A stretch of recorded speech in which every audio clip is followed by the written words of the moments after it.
My name is Jerome Ferry, along with cameraman Alan Eggers, are doing an interview with Don Hansen, whose folks and family had a warm friendship with Grant Wood, the well-known Cedar Rapids artist.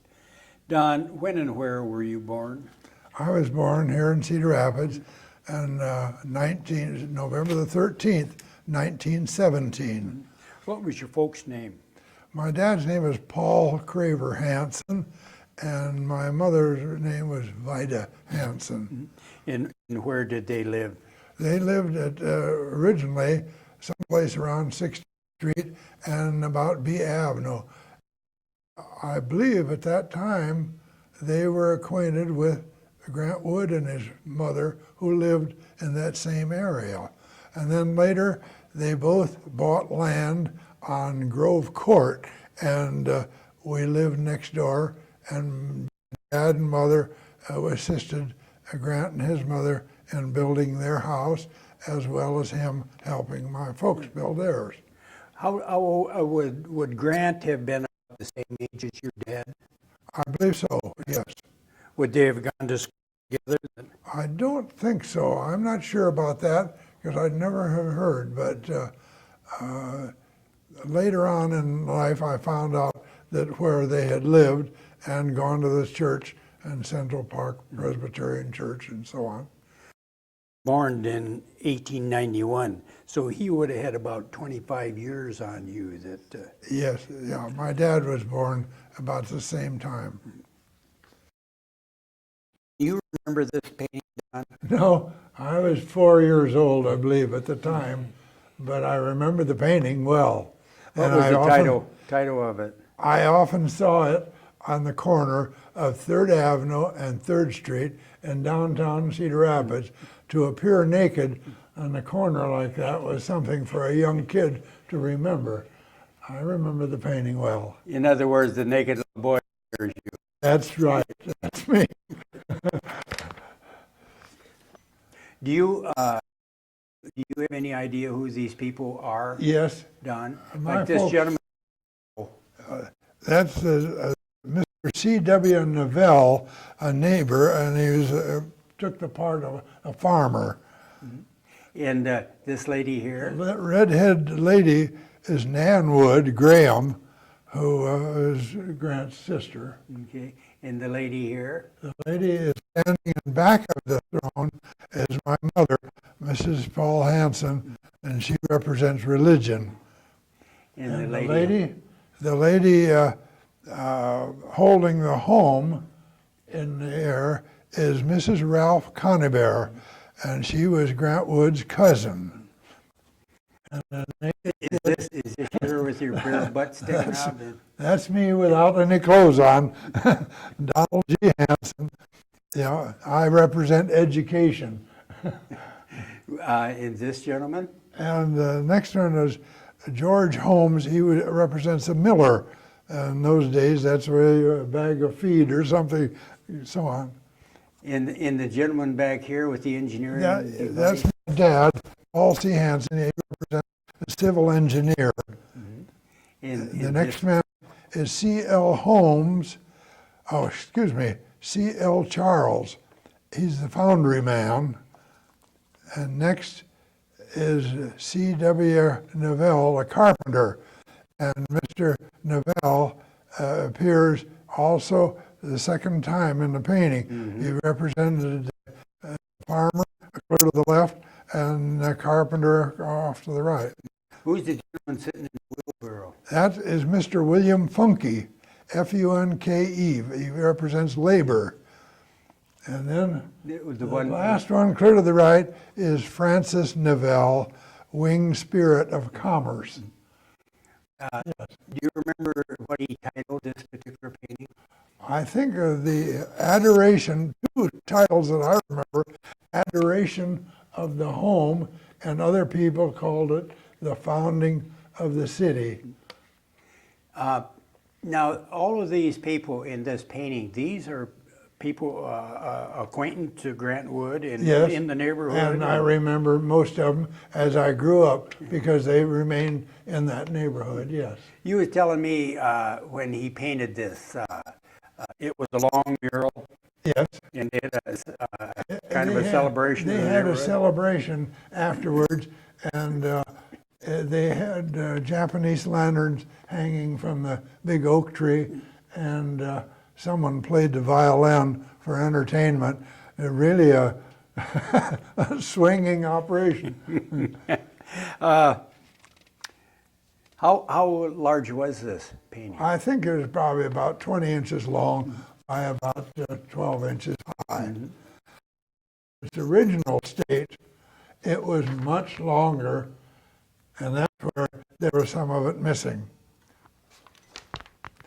The painting, as I remembered it, originally was on the corner of 3rd Avenue and 3rd Street for the Ely Real Estate Company. And the Ely Real Estate Company was a very small white cottage with blue trim, and it faced the intersection. And the sidewalk coming out to the corner diagonally came out to the sidewalk, the normal position. And this painting was made for that short chunk of sidewalk to the front door of the real estate company. And it had, as I recall, some lights on it and a glass cover of it. And later on, it was, the company was sold out or went out of business or something. And it was removed, and the painting was lost for a good many years. And finally, it was found and displayed at the original art museum on 3rd Avenue and about 5th Street, I believe it was. Did it still have the ends out there? No, about 1950, I wanted to renew my vision of this painting, and I went down there to look at it, and they told me where it was, and I couldn't find it on the 3rd or 4th floor, and I came back down, and I asked the gal, the receptionist, where it was, and she told me where it was, and I went back up, and I saw it, but I asked her where the rest of the painting was, and she said that was all there was, and a man in an office came out asking if there was a problem, and I said, I just wondered where the rest of the painting was, and he said that's all there was to it, and I said, no, there is more to it than that someplace, and I told him I would go home and get some 8 by 10 photographs that you could lay out on a table and put the whole thing together. The pictures that my father, who was a photographer, he made them, and I proved that there was some written material at each end of the painting. You were telling me about Grant and Nan and his mother lived in kind of a little shed out back because of economic situations when they... Well, no, a correction there. Okay. He lived in the house that they built, and he had some clever ideas that I might mention. One was a low part in his yard in the back was, and during wet weather, it was difficult to go to the outhouse. And so he built a small bridge that was clever, representing kind of a Japanese or Chinese style bridge. And then he got carried away and he took a board, I would say 18 inches long, and with a coping saw, similar to a jigsaw, he sawed out a bare foot, and with the toes and all, and then with a piece of sheet metal, tin, maybe I would say 6 inches wide, and he would weave that in and out of the toes of this, and he made a double-sided cookie cutter of it, and he pour concrete in one side, and then tip it over and pour concrete in the other side, and when it would set up, he put these footprints, big bare footprints, as walking stones, stepping stones, out to the outhouse and back. Quite interesting.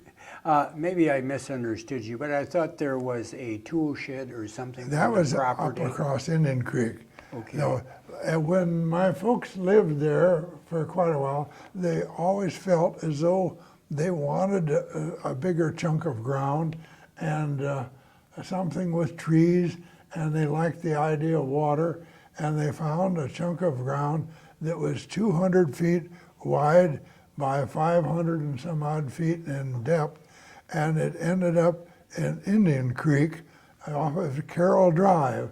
And they bought this property and then proceeded to build a little 4-room cottage on this, and had a well drilled, and it made a nice place to spend the summer days and time.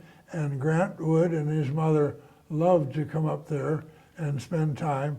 And then they decided to build a building down the hill a little ways away from the cottage that was probably, I'll say, 14 by 20 size or something of that nature. And they called it the shop because Grant liked to hammer out copper work, and my dad liked to do all sorts of woodworking. He had a lathe and so forth and carving tools, and they'd spend their spare time there. And an interesting sideline of this is that Grant decided it should have a hip roof on the entrance to this building, and my dad was not familiar with how to make a hip roof, so they made the outhouse and had a hip roof on the outhouse, and so it worked out pretty good. And they built the front entrance, and then my dad put what we called a Dutch door. The upper half would open, and the lower half could stay closed if you wanted, and keep the cat out or the chickens or anything else.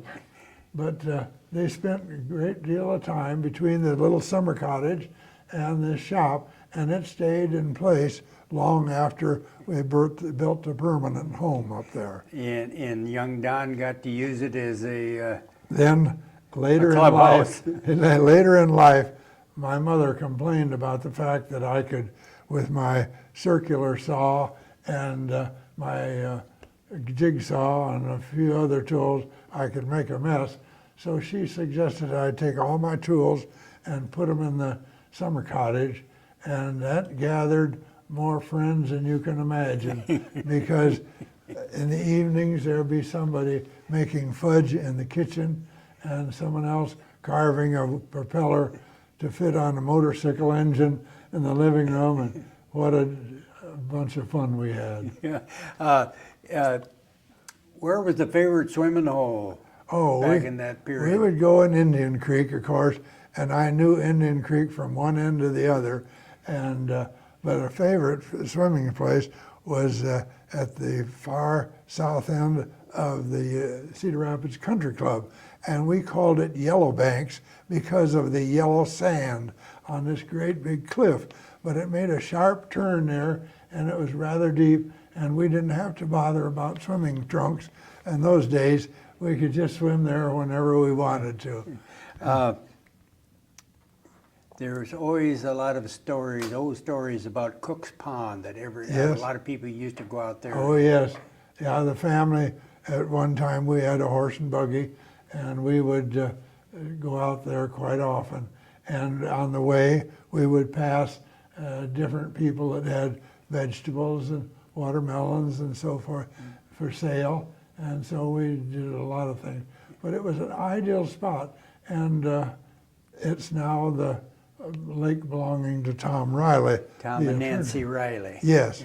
Yeah. And out in the middle, it was spring-fed, and when you'd swim, it was mostly mud bottom. But this was one area where the spring was. You could lower your feet down, and you could actually feel that bitter cold water coming up. And it made an ideal place to. This was the place where Mr. LaChote built a Yes. mansion out there? Yes, he built that mansion. Was that mansion there when you remember going out there as a young boy? No, there was nothing there. And I don't know who owned the land. We call it Cook's Pond, so I suppose a man by the name of Cook, but there was never any restrictions about going in there, and people seemed to respect the property, and there was loads of people would come there for picnics and so on.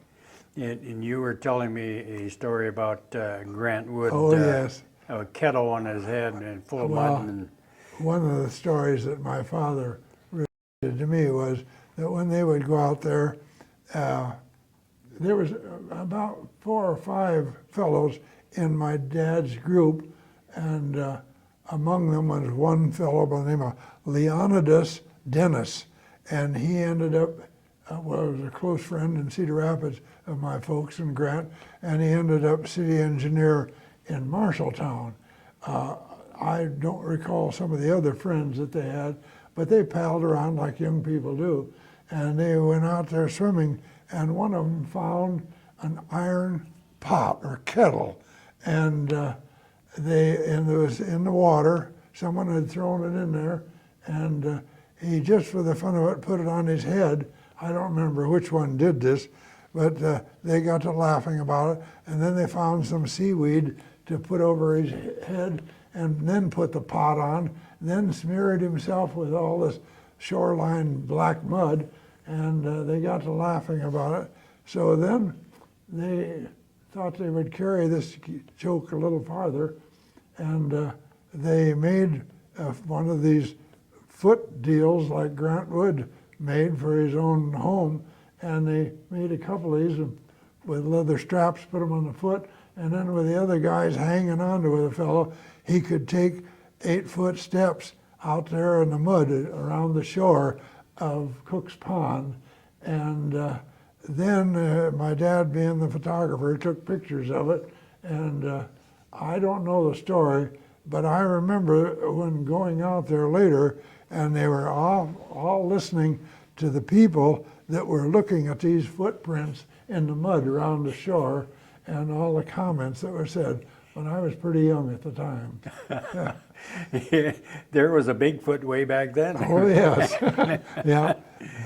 Because you're age different, did you ever know Grant in later years on a first-hand basis? Yes. You would have been a very young boy. Yes. But did he treat you as your dad's son? I mean, He was extremely nice, and he even suggested that I take up art at one time. That was a mistake, but he gave me a palette that I wish that I had kept, because it was interesting the way he used that, and he explained some things to me, and he gave me this when he was living here at his home on 2nd Avenue and 11th Street or so, or whatever. did you find him an easy person to like? Real, very friendly, yes, and clever. He had his own tricks and stunts that he'd do.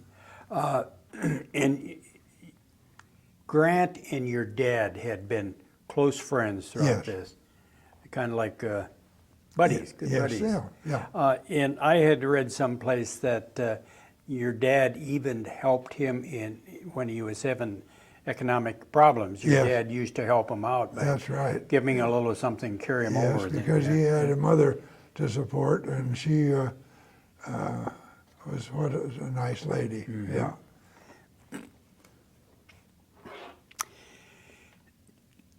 In fact, and later on, didn't Grant and your dad share an office downtown? I don't know that that was true. My dad and my grandfather, Albert Hansen, was a half owner in the Hansen Holden Company, and it was similar to where my dad ended up at Morris Sanford Company in office supplies and so forth. But my grandfather sold his half and moved to California, and I think it was about 1923. But my grandfather lived in Kenwood Park, Iowa, as people know, halfway between Cedar Rapids and Marion. But your dad, he did have a photo shop downtown. You know, he went to work for Morris Sanford Company after my grandfather sold out, and he sold office supplies. And one man that was selling camera equipment wished that he could trade places, and they made the arrangements, and my dad had the photographic department for over 35 years. Did your dad do a lot of photographic work Yes, himself. and Was once he in a- good at, I mean, Yes, to he the was- point where he would be hired to do? Yes, he was often hired by the Pathé News or someplace like that, and I accompanied him on one of the occasions, and there was a big, long, endless belt or something at Quaker Oats, way up in the air, and it was installed to move grain to the different tubular elevators, and he was hired by the newsreel to take pictures, and he often took pictures of floods and any other occasion that would arise. Back to Grant, do you suppose he threw away a lot of his early paintings? Well, this is one of the things that where my mother would step in. Anything that he didn't like and would discard, my mother was great at saving. And at one time we had, I think, 42 Grant Wood paintings.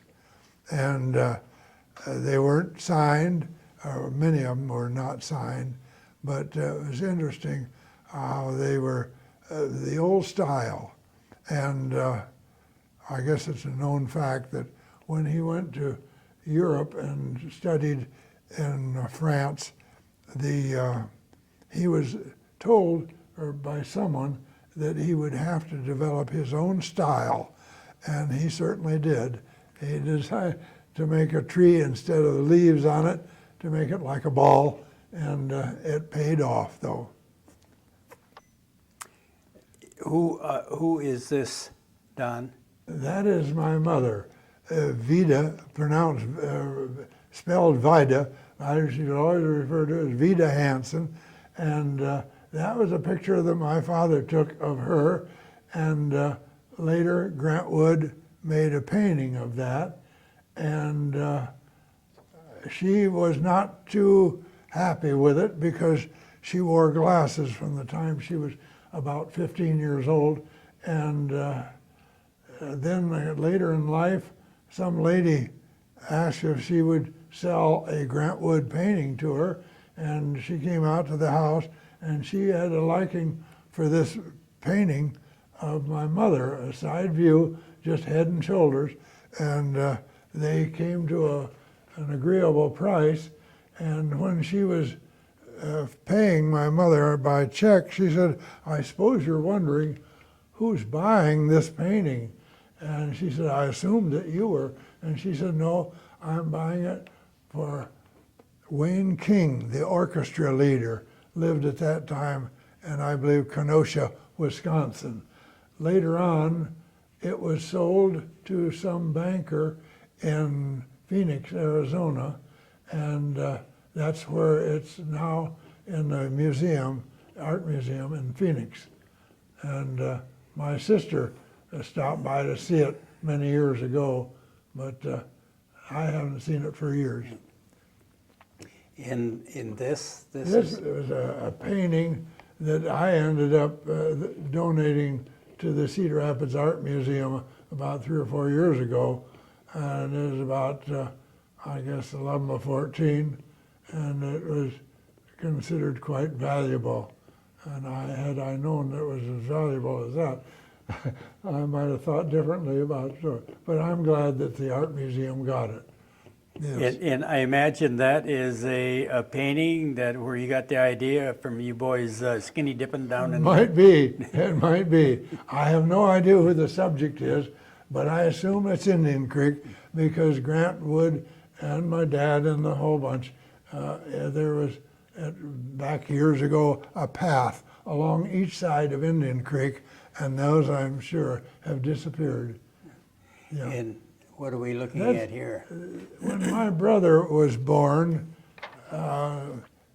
Mrs. Wood, Grant's mother, suggested to my mother that if she would touch the baby's forehead and make a kind of a circle with her finger and do that occasionally, the baby would have curly hair. And when my brother was born, his hair was straight as a string, just like mine is. So you can see that Grant made curly hair on the kid. Here's Grant's signature in the back of the baby.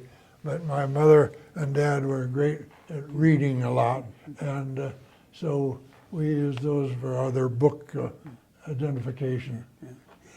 And This is just something that Grant, in his spare time, I don't remember what it was, but he had a painting that he was making called Old King Cole, Merry Old Soul, and he baked a pie and so forth. And this, I feel it was connected with it. India ink sketches that he would do and just in his spare time, and he certainly did a nice job.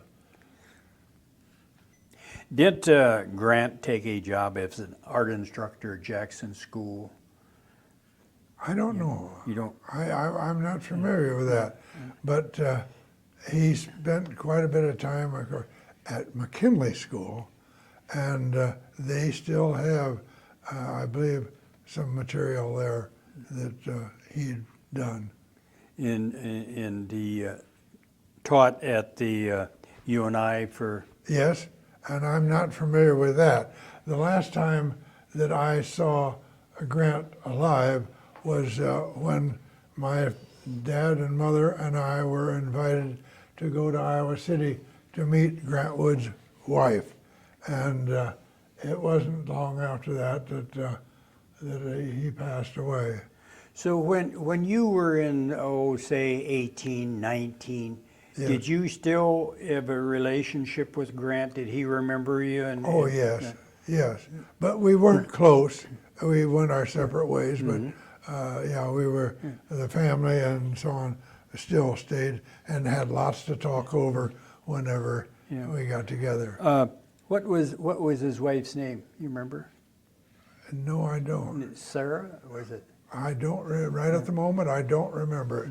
No, nice lady, but she was not accustomed to his lifestyle, I should put it that way. Yeah. And would you have been in service when he passed away? No, I think, well, I can't remember, 51, I think, when he passed away. 42, I think. Oh, was it 42? Yeah.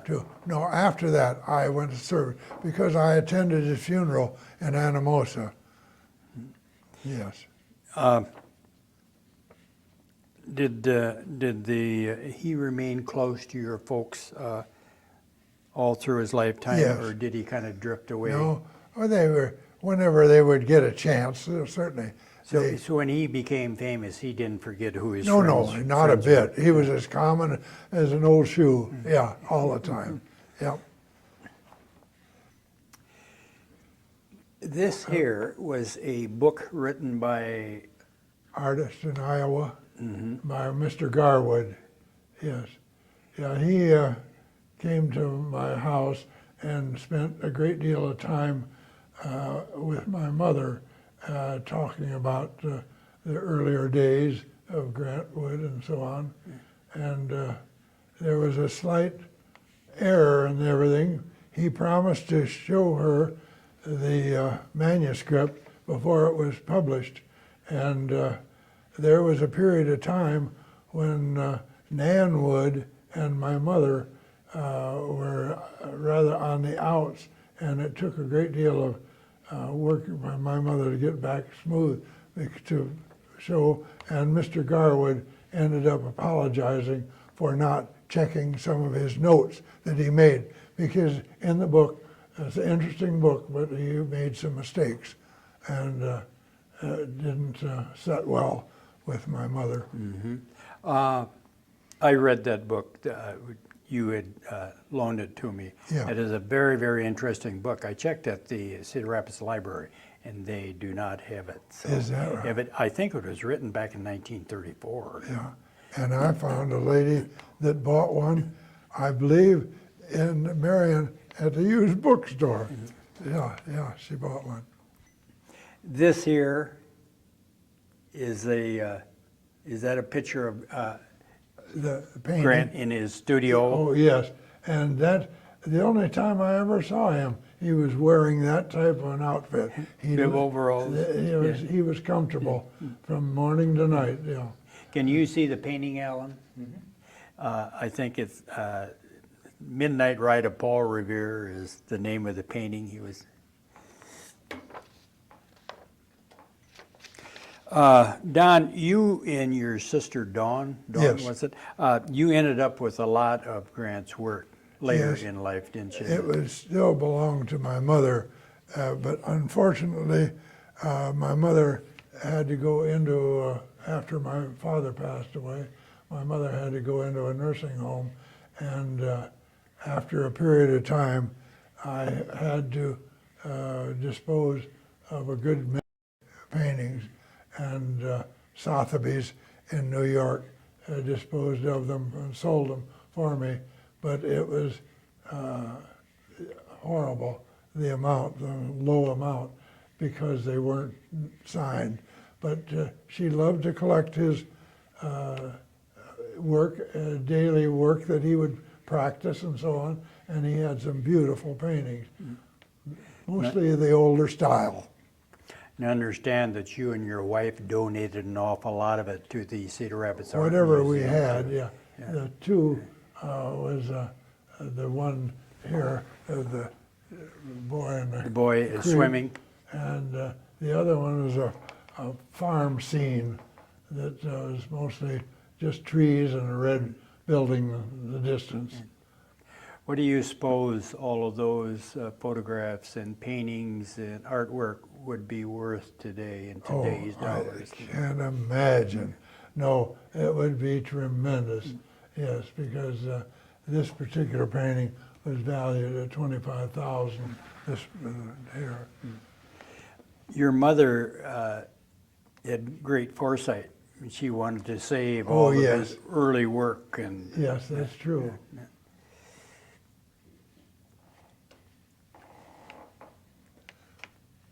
Don, unless you have any more memories of Grant Wood to share with us, the Carl and Mary Kaler History Center in the Linn County Historical Society would like to thank you very much Well, for sharing your memories with us. It certainly was a pleasure with me to recall some of these things that I hadn't thought about for years, but I'm sure later on I'll remember other things. But I thank you. Yeah. Been real nice. Thank you. Thank you.